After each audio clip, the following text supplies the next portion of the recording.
to HBTV's Extra Time. I'm your host, Juan Arellano.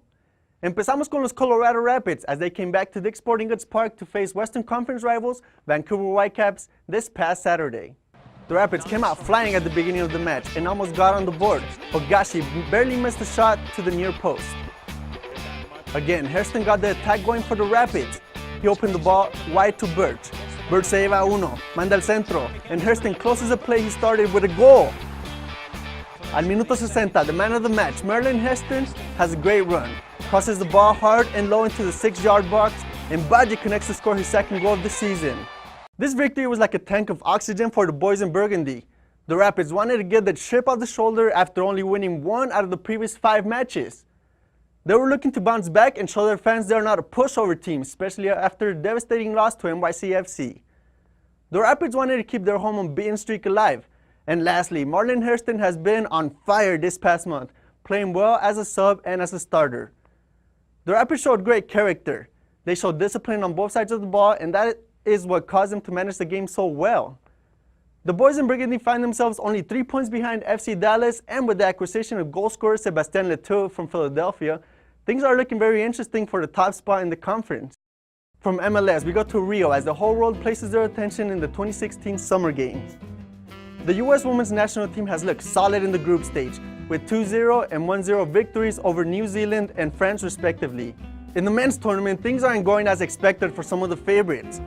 Brazil tied their first 2 games to Iraq and South Africa, while defending champs Mexico tied their first game to Germany 2-2 and evaporated Fiji 5-1, but were down 1-0 most of the first half. The quarterfinals are not set, but will start this weekend. Hopefully we see some upsets this year like we saw in 2012. Bringing it back to Colorado, the CU women's soccer team is looking to have a stellar year after not meeting their expectations last year. Last season, they had an overall record of 7-10-3, finishing last in the Pac-12. With 10 additions to a roster and a good base coming back, the Buffs seems to have what it takes to return back to the NCAA tournament. As senior Kalia Koch mentioned at Media Day, it's the entire goal for the season. We said that we're going to come back and get back to the NCAA tournament, and not just that, but go further than this CU team has gone before. I also got the opportunity to talk to defender Jocelyn Oregel and forward Stephanie Zuniga about the upcoming season. Now we're going to bring you back to football, and I'm right here with 2 ladies from CU women's soccer team. So tell us, what is your name and a bit about yourself?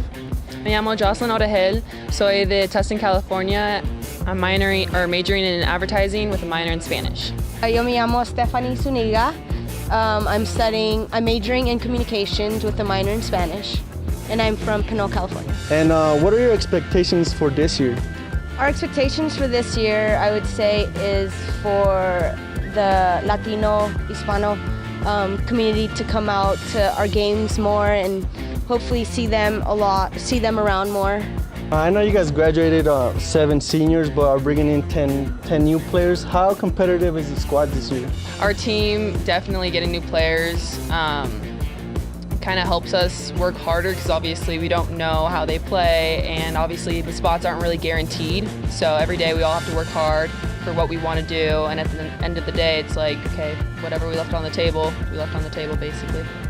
I wish the best of luck to both ladies this upcoming season, and if you want to see the rest of Media Day coverage con mi camarada Alex Ramirez, visit HispanicBusinessTV.com. This has been HBTV's Extra Time. I'm Juan Arellano. Hasta la próxima.